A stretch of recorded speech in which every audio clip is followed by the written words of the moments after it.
할렐루야. 7월 24일 목요일 아침 기도회를 시작하도록 하겠습니다. 다 함께 사도신경으로 신앙 고백 하시겠습니다. 나는 전능하신 아버지 하나님 천지의 창조주를 믿습니다. 나는 그의 유일하신 아들 우리 주 예수 그리스도를 믿습니다.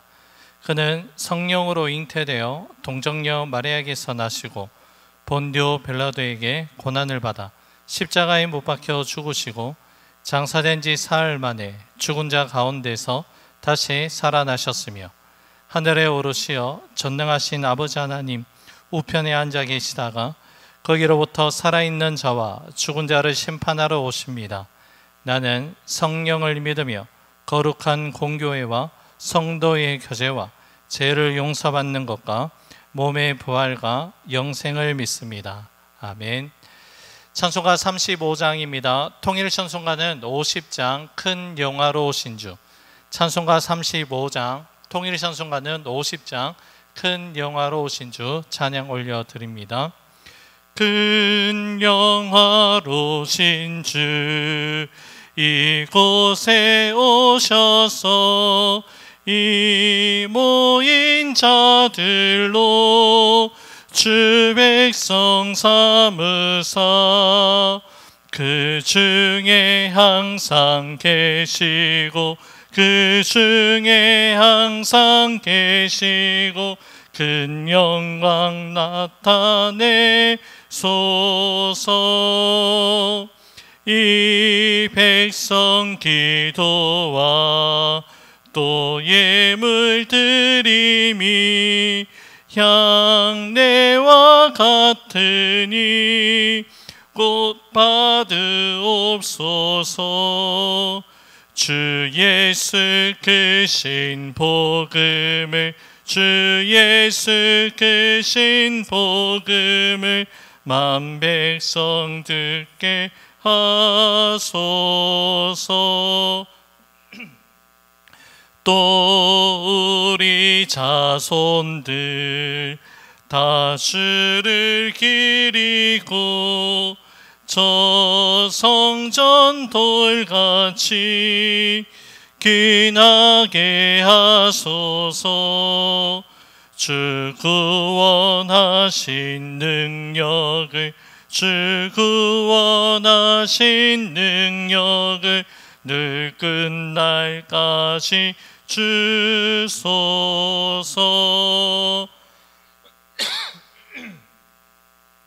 주 믿는 만민이 참 진리 지키며 옛 성도들같이 주 찬송하다가 저 천국 보좌 앞에서 저 천국 보좌 앞에서 늘 찬송하게 하소서.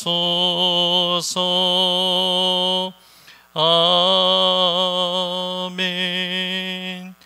오늘 우리 주신 하나님 말씀 요한계시록 16장 1절에서 11절의 말씀입니다.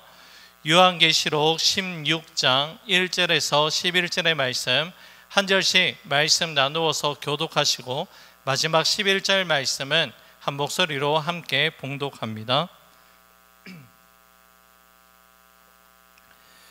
또 내가 들으니 성전에서 큰 음성이 나서 일곱 천사에게 말하되 너희는 가서 하나님의 진노의 일곱 대접을 땅에 쏟으라 하더라.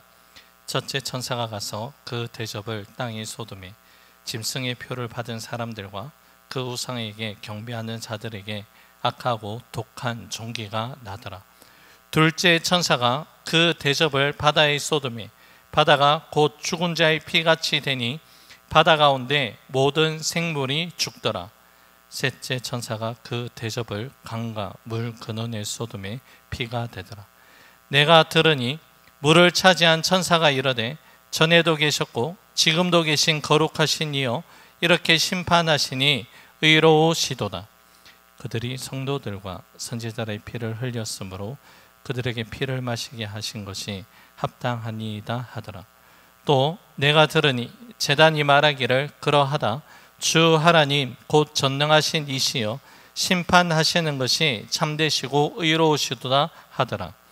넷째 천사가 그 대접을 해 쏟음에 해가 권세를 받아 불로 사람들을 태우니 사람들이 크게 태워진지라. 이 재앙들을 행하는 권세를 가지신 하나님의 이름을 비방하며 또 회개하지 아니하고 주께 영광을 돌리지 아니하더라. 또 다섯째 천사가 그 대접을 짐승의 왕자에 쏟으니 그 나라가 곧 어두워지며 사람들이 아파서 자기 혀를 깨물고 함께 읽습니다. 아픈 것과 종기로 말미암아 하늘의 하나님을 비방하고 그들의 행위를 회개하지 아니하더라. 아멘. 오늘 본문의 말씀은 계시록의 마지막 심판인 일곱 대접 심판에 대한 말씀이 기록되어 있습니다. 일곱 대접 심판에 대한 이 말씀은 세 가지 심판들 중에서 제일 마지막에 위치하고 있습니다. 우리가 앞서 묵상한 것처럼 계시록 6장 말씀에서 제일 먼저 인심판이 있었습니다. 그 다음은 계시록 8장에 기록되어 있는 그리고 오늘 그리고 내일 묵상하게 되는 마지막 일곱 대접 심판에 대한 말씀이 기록되어 있는데요. 이 세 가지 심판의 중요한 특징은 점진적으로 심화되며 반복이 되고 있다는 것입니다. 이 세 가지 심판이 앞으로 언제 어떻게 전개될지 정확하게 밝히고 있지는 않습니다. 하지만 어떠한 일이든 간에 이 모든 일들은 하나님께서 완벽하게 주관하신다라는 사실을 기초하고 있습니다. 하나님께서는 하나님 앞에서 선을 행한 자에게는 생명의 면류관을 예비해 놓고 계시지만 악과 그리고 하나님을 반역하는 세상을 향해서는 반드시 심판이 있을 것이다 라는 그러한 말씀을 약속하십니다. 오늘 본문의 일곱 대접 심판은 앞서 등장한 나팔 심판과도 유사한 점이 있고 차이점이 있다는 것을 우리는 알 수 있습니다.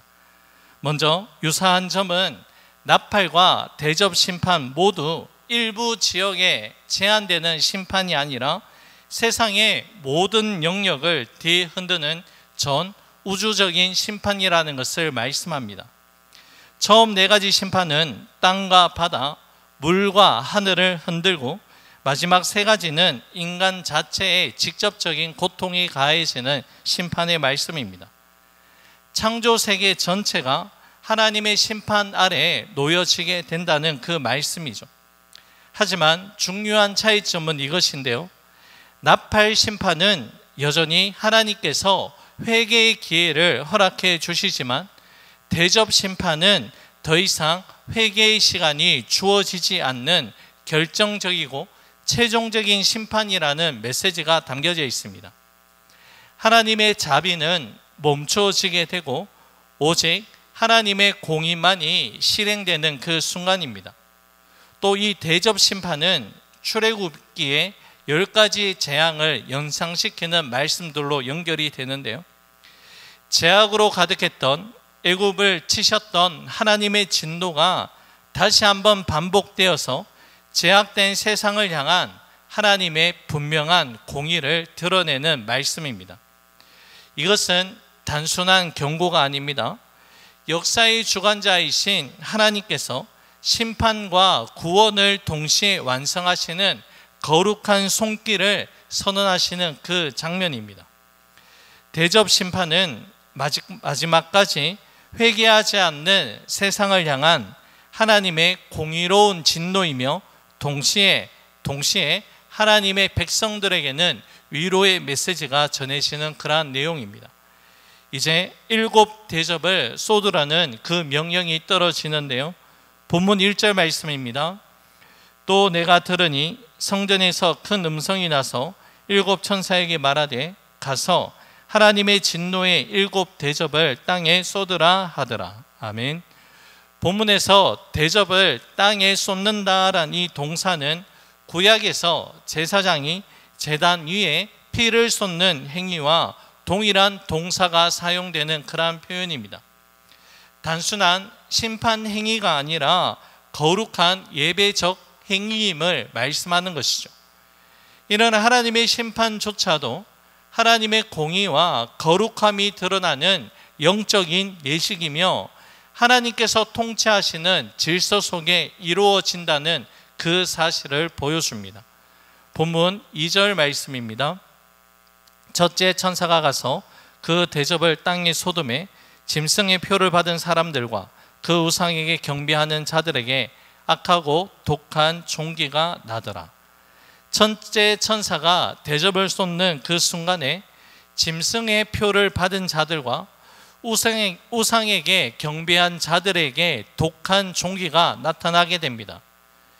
당시 이 짐승의 표는 단지 신화적인 상징이 아니라 로마 황제를 숭배하고 신전에 세금을 바치게 됨으로써 얻게 되는 실제적인 경제활동의 징표였습니다.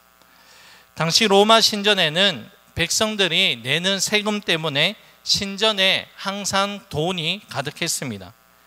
배경적인 이야기이지만 주피터, 로마 신화에 나오는 주피터의 아내인 주노 모네타는 이 여신의 신전에는 지금으로 이야기한다면 조폐소가 자리하고 있었습니다.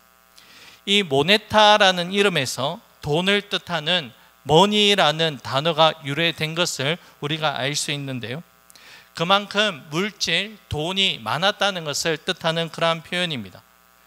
이방 신전에 이렇게 세금을 갖다 바치고 우상을 숭배하는 자들은 당시에 경제활동 확인 증서를 받고 아무런 문제 없이 생활을 하였습니다. 당시 사람들에게 아주 당연한 경제활동 증서였지만 하나님 보시기에 이 표는 짐승의 표였고 심판의 증서였다는 것을 우리는 알 수 있습니다.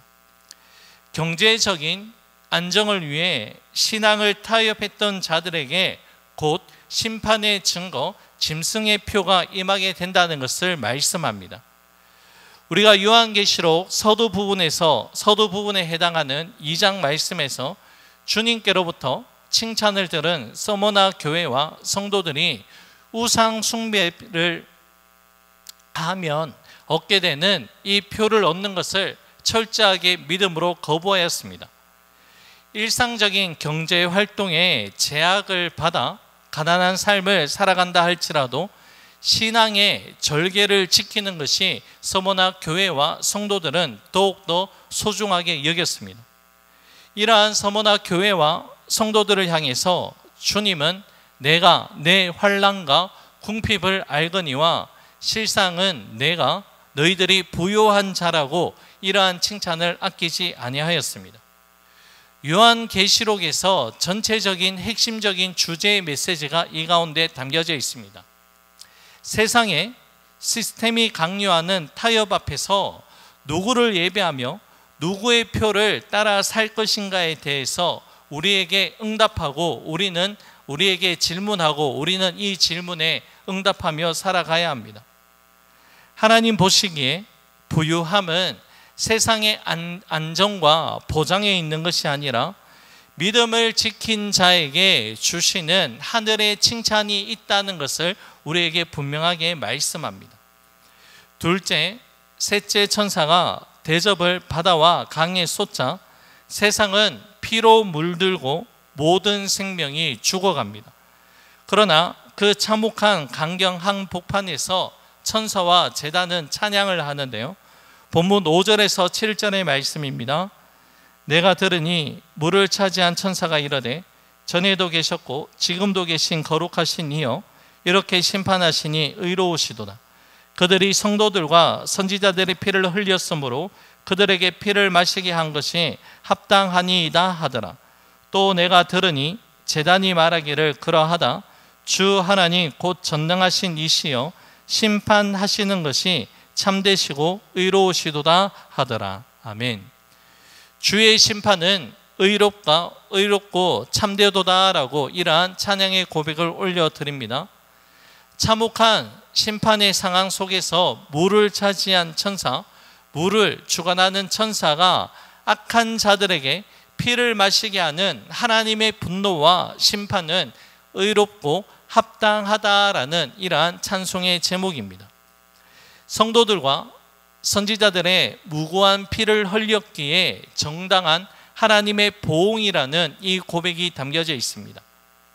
또한 기도하는 순교자들도 거룩하고 의로운 심판이라고 화답합니다.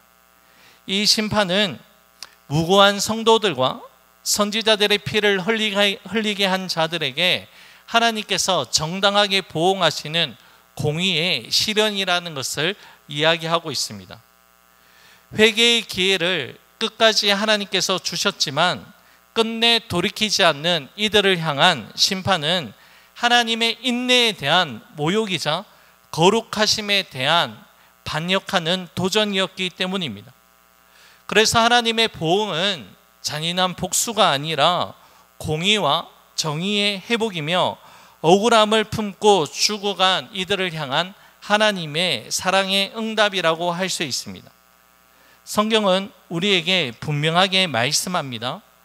하나님의 정의는 반드시 이루어지며 하나님의 심판은 언제나 거룩하고 의롭다라고 말씀합니다. 하나님은 각 사람이 행한 대로 갚으시고 악을 뿌린 자에게는 재앙을 거두게 하시며 무엇이든지 심든지 그대로 거두게 하시는 역사를 베풀어 주십니다. 불의는 결코 오래가지 못한다는 것이죠. 오직 하나님의 공의와 정의만이 무너지지 아니하고 영원히 서게 될 것이라는 말씀을 하고 있습니다. 자, 이제 넷째 천사가 대접을 태양에 쏟자 불같은 열기가 온 땅을 태우게 됩니다. 다섯째 천사가 대접을 짐승의 왕자에 쏟자 깊은 흑암과 고통, 악성 종기가 뒤따르게 됩니다. 그런데 여러분, 참으로 놀랍게도 이러한 심판을 받는 사람들은 이 심판 앞에서도 하나님을 두려워하거나 하나님을 향해 회개하지 않습니다. 오히려 하나님의 이름을 모독하며 끝까지 마음을 닫고 하나님을 향해 저항합니다. 이 모습은 하나님을 떠난 악인들의 특징의 완악함을 그대로 보여주고 있습니다. 진노가 쏟아질수록 더욱 강팍해지는 그 마음, 고통이 깊어질수록 오히려 하나님을 향해 더 깊은 반역을 드러내는 죄악의 실상을 그대로 보여줍니다. 이는 마치 출애굽 당시에 재앙이 거듭될수록 마음을 더욱더 강팍하게 했던 애굽 바로 왕의 모습을 떠올리게 됩니다. 심판의 메시지가 임할 때에 회개한다면 살아날 수 있는 은혜로 이어질 수 있지만 이 마지막 기회를 하나님께서 허락하셨음에도 불구하고 악한 자들은 끝까지 돌이키지 아니하고 끝내 파멸의 길로 나아가게 됩니다. 요한계시록의 말씀을 통해서 우리에게 던져지는 거룩한 질문, 물음이 있습니다. 심판 앞에서 우리는 하나님께로 돌아올 것인가? 아니면 완고한 마음으로 하나님의 이름을 대적하며 살 것인가? 그날 우리는 하나님의 공의 앞에 어떠한 자로 서게 될 것인지에 대한 거룩한 질문 앞에서 우리는 우리의 믿음을 통해서 온전한 행함으로 정직하게 응답해야 될 줄로 믿습니다. 이제 오늘의 말씀을 맺겠습니다. 사랑하는 여러분, 오늘 우리에게 필요한 것은 회개하지 않는 완고한 고집이 아니라 하나님 말씀 앞에 무릎 꿇고 순종하기로 결단하는 세상과 타협하지 아니하는 거룩한 믿음의 고집이 필요합니다. 세상의 흐름에 타협하지 않고 끝까지 주의 길을 붙드는 거룩한 고집이 우리에게 필요하다는 것입니다. 그 거룩한 믿음의 고집이 우리를 마지막 날에 주님께서 기뻐 받으시는 믿음의 알곡이 되게 하는 중요한 동기가 된다는 사실을 기억하시고 오늘도 믿음 안에서 승리할 수 있는 우리 모두가 될 수 있기를 주님의 이름으로 간절히 축복합니다. 기도하겠습니다. 고맙고 감사하신 사랑의 주님, 세상의 흐름과 세상의 유혹과 세상의 가르침에 타협하며 살아가는 것이 아니라 하나님 말씀 위에 굳건하게 서서 거룩한 믿음의 고집을 가지며 살아갈 수 있는 우리 모두가 될 수 있도록 역사하여 주옵소서. 모든 것 주님께 감사드리며 예수님 이름으로 기도 올려 드립니다. 아멘. 하늘에 계신 우리 아버지, 아버지의 이름을 거룩하게 하시며 아버지의 나라가 오게 하시며 아버지의 뜻이 하늘에서와 같이 땅에서도 이루어지게 하소서. 오늘 우리에게 일용할 양식을 주시고 우리가 우리에게 잘못한 사람을 용서하여 준 것 같이 우리 죄를 용서하여 주시고 우리를 시험에 빠지지 않게 하시고 악에서 구하소서. 나라와 권능과 영광이 영원히 아버지의 것입니다. 아멘. 개인적으로 기도하는 시간을 가지도록 하겠습니다.